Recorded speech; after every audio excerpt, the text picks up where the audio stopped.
नमस्कार दोस्तों, आज फिर एक नई कहानी के साथ मदद। इस कहानी में दो गरीब बच्चों की है जो भूख से व्याकुल रेलवे स्टेशन पर तड़प रहे थे। राजेश एक बार अपने घर से बाहर निकला ऑफिस के लिए। ऑफिस जाने के लिए राजेश ट्रेन का सहारा लेता था। आज राजेश को ऑफिस पहुंचने के लिए देर हो गई। जैसे ही स्टेशन पर पहुंचा, उसकी ट्रेन निकल चुकी थी। अब उसकी ट्रेन 3 घंटे के बाद थी। तब तक राजेश क्या करता? स्टेशन के बाहर की तरफ निकल ही रहा था कि अचानक उसकी नज़र पास बैठे दो गरीब बच्चों पर पड़ी। बच्चों की उम्र लगभग 6-7 साल के करीब होगी। कमजोरी के कारण दोनों बालकों का अस्थिर पिंजर साफ साफ दिखाई दे रहा था। लगता था कि दोनों बच्चे भूखे हैं। तभी राजेश रुका और दोनों बच्चों की तरफ बढ़ता हुआ कुछ सोचता है।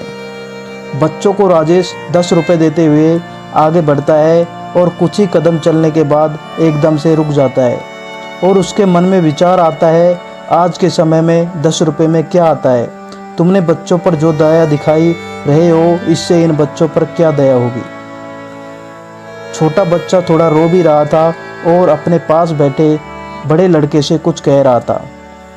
राजेश ने उन बच्चों से कहता है, बच्चों नाश्ता करोगे?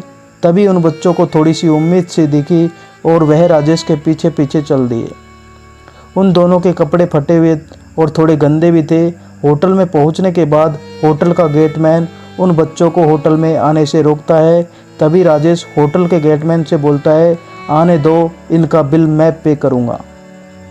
वह व्यक्ति राजेश को देखकर आश्चर्यचकित हो जाता है और कुछ सोचने लगता है। बच्चों के लिए राजेश ने अपने साथ टेबल पर अपना जैसा खाना खिलाया और खाना खाने के बाद उन दोनों का बिल पे किया और साथ साथ होटल से बाहर निकलने लगे और बच्चों से बोला, बच्चों, जो मैंने आपको पैसे दिए हैं, उन पैसों से शैम्पू खरीदकर हैंडपंप के पास जाकर नहा लेना और यह पैसे और लो, अपनी ज़रूरतमंद चीज़ें खरीद लेना और ऑफिस के पास लगे लंगर में से आप खाना खा लेना। आपका बिल मैं पे कर दूंगा। आप बिल्कुल भी चिंता मत करना। पास खड़े लोग राजेश को देख रहे थे और सब राजेश की तारीफ भी कर रहे थे। इतना कहने के बाद राजेश वापस स्टेशन पर जाकर अपनी ऑफिस चला जाता है। शाम को घर आते वक्त उसके दिमाग में उन बच्चों के प्रति दया स्पष्ट दिख रही थी और वह भगवान से कहता है कि भगवान, उन गरीब बालकों की मदद करना, जितनी हो सके उतनी मैं करने को तैयार हूँ। धन्यवाद मित्रों, वीडियो को पूरा देखने के लिए।